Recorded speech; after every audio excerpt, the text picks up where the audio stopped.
आणि पंतप्रधान नरेंद्र मोदी आता चायवाल्यापासून बनलेले आहेत चौकीदार. आता ज्या क्षणाची उत्कंठा होती तो क्षण आलेला आहे, कारण 25 लाख आता ते चौकीदारांशी संवाद होली का ये त्योहार खुशियों के अनेक रंग लेकर आता है, लेकिन इस रंग को और खूबसूरत बनाने में बड़ी भूमिका मेरे चौकीदार साथियों की भी होती है। आपकी मुस्तैदी ही दूसरों की खुशियों की गारंटी बन जाती है। आप सभी को मेरा बहुत बहुत नमन, बहुत प्रणाम। चौकीदारों के साथ होली मनाकर मैं अपने आप को बहुत भाग्यशाली महसूस कर रहा हूं। आजकल आपने देखा होगा कि हर जगह आप ही की चर्चा है। टीवी हो या ट्विटर हो, देश हो या विदेश हो, गांव हो या शहर हो, हर जगह चौकीदार की ही धूम है। दुनिया की अधिकतर भाषाओं ने भी चौकीदार शब्द को समझ लिया है। ऐसा लगता है शायद स्वीकार कर लिया है। आज पूरा देश चौकीदार होने की शपथ ले रहा है। हर हिंदुस्तानी कह रहा है मैं भी चौकीदार हूं। लोग अपनी जिम्मेदारियों को, अपने दायित्वों को आप सभी की प्रेरणा से निरंतर निभाने की शपथ ले रहे हैं। आप देश के करोड़ों लोगों को आतंक से, भ्रष्टाचार से, बेईमानी से, बीमारी से, गंदगी से, वंशवाद से, यानी हर बुराई के खिलाफ पूरी ताकत के साथ लड़ने की और चौकीदारी करने की प्रेरणा दे रहे हैं। साथियों, मैं सच्चे दिल से आप सबको सैल्यूट करता हूं। गांव हो, शहर हो, कोई भी मौसम हो, सर्दी, गर्मी, बरसात, कैसी भी परिस्थिति हो, आप अपने काम में जुटे रहते हैं, डटे रहते हैं।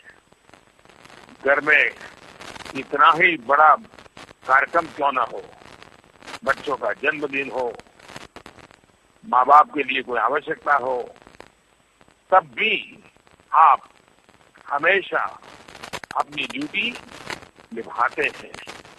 आप सभी का दायित्व ऐसा है कि ड्यूटी ही त्योहार बन जाती है।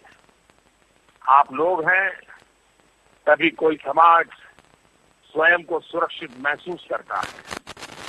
संभव है कि आप जिस सोसाइटी में, जिस फैक्ट्री में ड्यूटी देते हैं, वहां रहने वाले, वहां काम करने वाले भी आपका नाम भी नहीं जानते हो या शक्ल से पहचानते भी नहीं हो, लेकिन फिर भी आप दूसरों की रक्षा सुरक्षा के दायित्व को निभाते चलते हैं।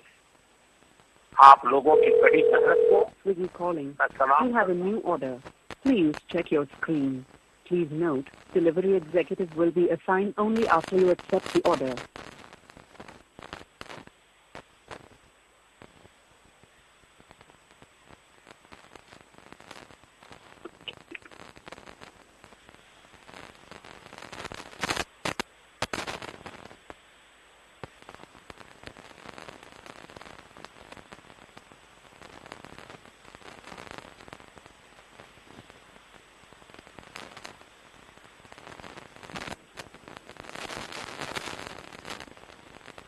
धन्यवाद सर।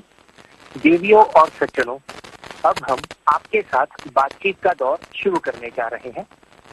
पहले व्यक्ति जो अपनी बात कहेंगे वह है उत्तर प्रदेश से रेणु पिक्चर जी। कृपया अपनी बात कहें। नमस्कार जी।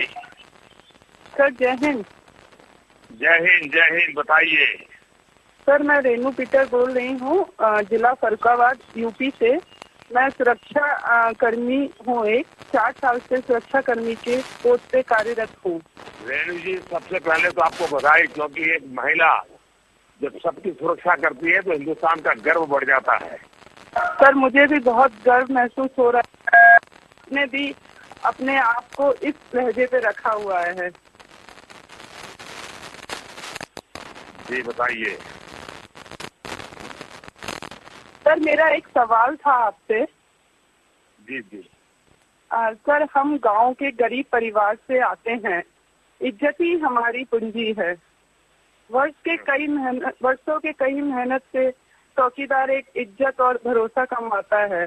राजनीति के चलते सर हम लोगों को चोर कहा गया। हम लोग जहां काम करते हैं सर, वहां पर हम लोगों को शक की नजर से देखा जा रहा है।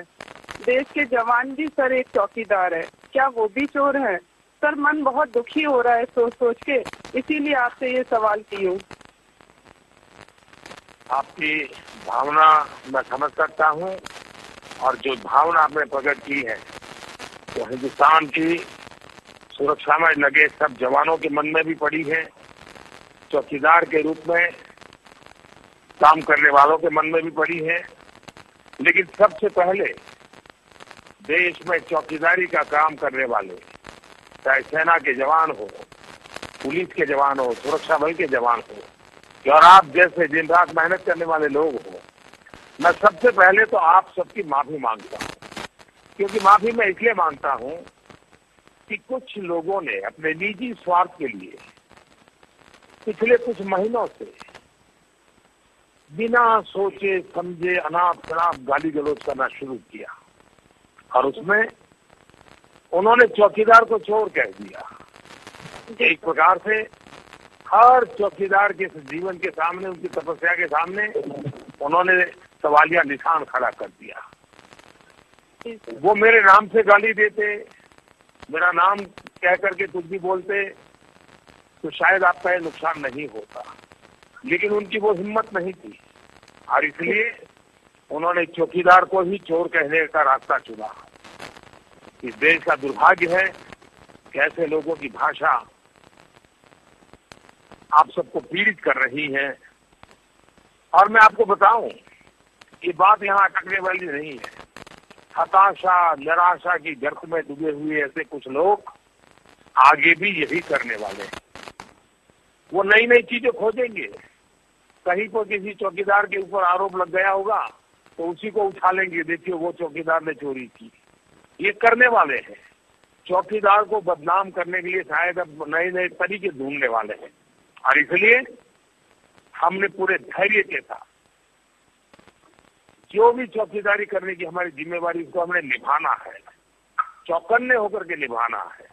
पर साथियों, दूसरी तरफ देखिए, ये भी देखने का माहौल है ना कि चारों तरफ माहौल बन गया है, और उसको तो आपको भी गर्व होगा। आज पूरा देश चौकीदार होने की शपथ ले रहा है। आज चौकीदार शब्द देशभक्ति का पर्याय बन गया है, ईमानदारी से काम करने का पर्याय बन चुका है। और मैं आपको बताऊं, मेरा ये कोई पहली बार अपमान नहीं हुआ है। ये नामदारों की फितरती है, नामदारों की आदत होती है कामदारों के प्रति नफरत फैलाना, असहिष्णुता, ये उनके स्वभाव में है, और ये इतना जल्दी जाने वाला भी नहीं है। कामदार कुछ भी कर ले, अगर कोई कामदार प्रधानमंत्री भी बन जाए तो भी ये लोग उसे ऐसे ही अपमानित करते रहेंगे। साथियों, मेरा मानना है कि कोई नाम से बड़ा नहीं होता है, बल्कि अपने काम से होता है। देश के प्रति अपनी निष्ठा से, अपने समर्पण से, अपने योगदान से होता है। और इसलिए मैं तो यही कहूंगा मेरे सभी चौकीदार साथियों को, देशवासियों को भी, हमें बहुत आगे बढ़ना है। अपने बच्चों को बहुत बड़ा बनाना है, उन्हें डॉक्टर भी बनाना है, इंजीनियर भी बनाना है, सेना का जवान भी बनाना है, देश का प्रधानमंत्री भी बनाना है।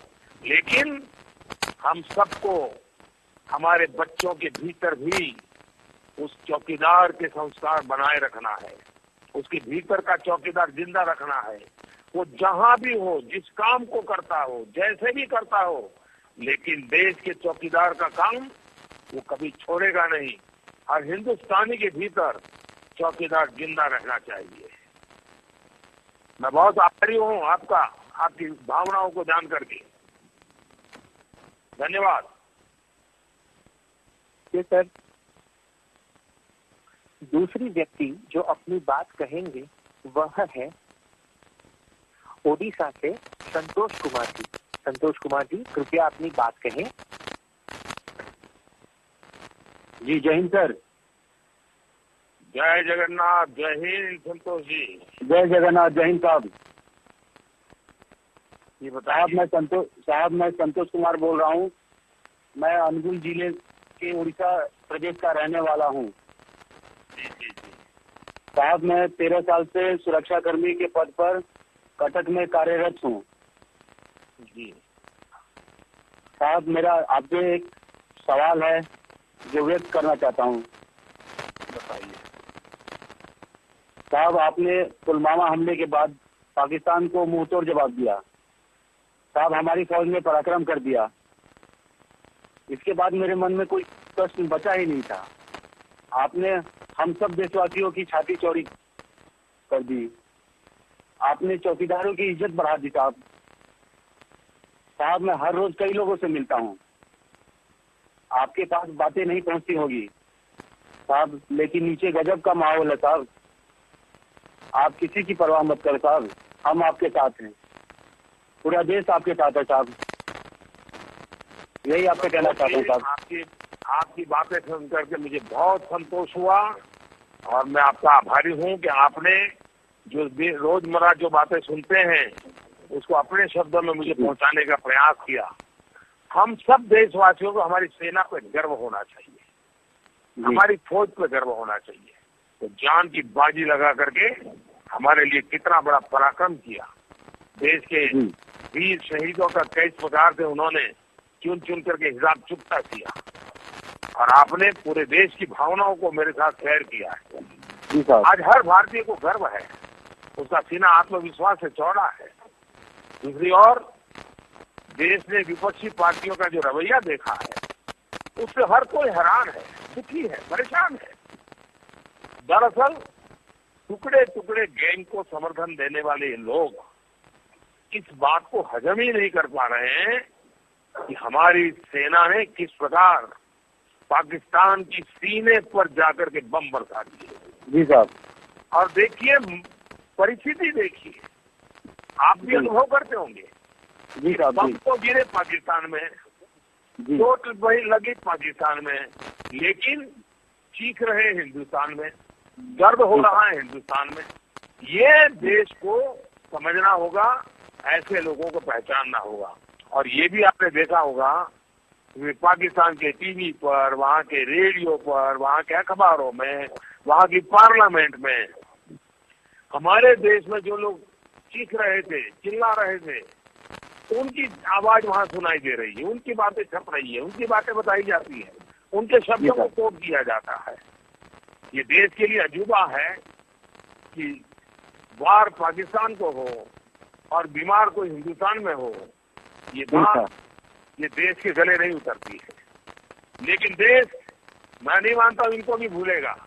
न देश सेना के पराक्रम को भूलेगा और न ही देश की सेना को ऐसे हलकट सवाल पूछने वालों को भी भूलेगा, नहीं बख्शेगा। लेकिन संतोष जी मैं आपका आभारी और उड़ीसा वासियों को मेरा प्रणाम। जय जगन्नाथ। अब आखिरी व्यक्ति जो अपनी बात कहेंगे वह है आंध्र प्रदेश से सन्मुखा जी। सन्मुखा जी, कृपया अपनी बात करें। भारत माता की जय। मैं सन्मुखा। भारत माता की जय। सन्मुखा गारू बताइए। मैं आंध्र प्रदेश से जिला श्रीकाकुलम से बोल रहा हूँ सर। मैं पिछले 20 वर्षों से सुरक्षा कर्मी का काम कर रहा हूँ जी। और मैं एक चौकीदार में अपने आप को गर्व महसूस कर रहा हूँ सर। आप भी देश के लिए ऐसे काम कर रहे हैं।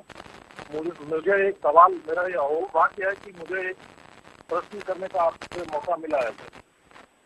जी जी। प्रश्न ये है सर, मैं भी चौकीदार, आप भी चौकीदार, हम भी बड़ी मेहनत करते हैं और आप भी बड़ी मेहनत करते हैं सर। जी जी। दोनों दिन रात काम करते हैं। मैं ये जानना चाहता हूँ, इससे लेकर आपको कैसा लगता है सर?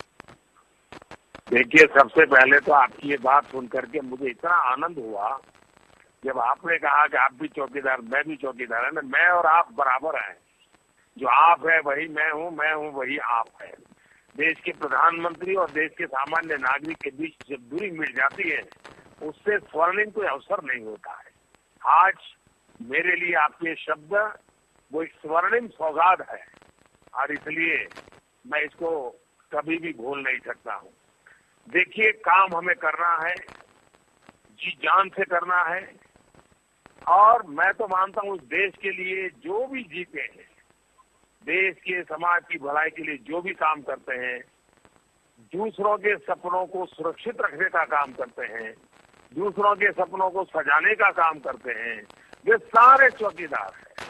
एक शिक्षक बच्चे के भविष्य को संवारता है, वो सबसे बड़ा चौकीदार है। एक डॉक्टर किसी बीमार की जिंदगी बचा लेता है, वो भी सबसे बड़ा चौकीदार है।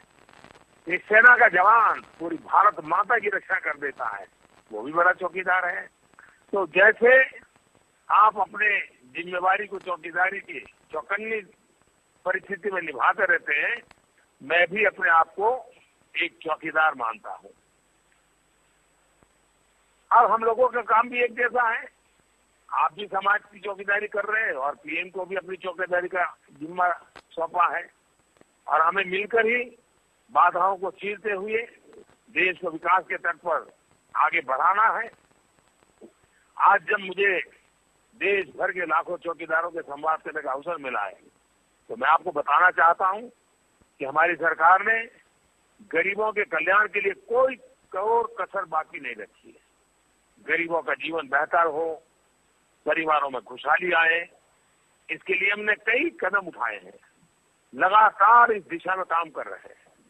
कुछ दिन पहले की स्थिति को याद कीजिए, जब एक गरीब परिवार बीमारी के समय इलाज के खर्च के बारे में सोचकर ही भयभीत हो जाता था, वो आज पूरे स्वाभिमान के साथ अस्पताल जाकर अपना इलाज करवा रहा है।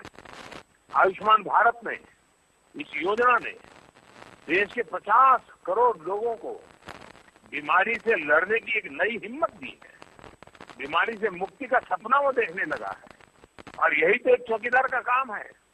अब गरीबों को वृद्धावस्था में भी किसी के आगे हाथ नहीं फैलाना पड़ेगा। इसके लिए हाल ही में हमने प्रधानमंत्री श्रम योगी मानधन पेंशन स्कीम भी शुरू की है। इससे करोड़ों गरीबों को सम्मान का जीवन जीने का अवसर मिला है। देश के गरीब किसानों के लिए हमने आर्थिक मदद की ऐतिहासिक पहल की है। इससे किसानों को खाद, बीज, कीटनाशक और दूसरी छोटी छोटी जरूरतों के लिए इधर उधर भटकना नहीं पड़ेगा। इसके अलावा प्रधानमंत्री सुरक्षा बीमा योजना और प्रधानमंत्री जीवन ज्योति बीमा योजना गरीब परिवारों में नया विश्वास और भरोसा कायम किया है। पहले की सरकारें मानती थी कि आखिर गरीबों को बैंक से क्या लेना देना, लेकिन जन धन योजना की सफलता ने इस माहौल हौसले को पैदा किया। हा व्हिडिओ तुम्हाला आवडला असेल तर असे आणखी व्हिडिओ पाहण्यासाठी TV9चं YouTube चॅनल सबस्क्राइब करा, बेल बटन दाबा, ताज्या घडामोडींसाठी लॉग ऑन करा tv9marathi.com।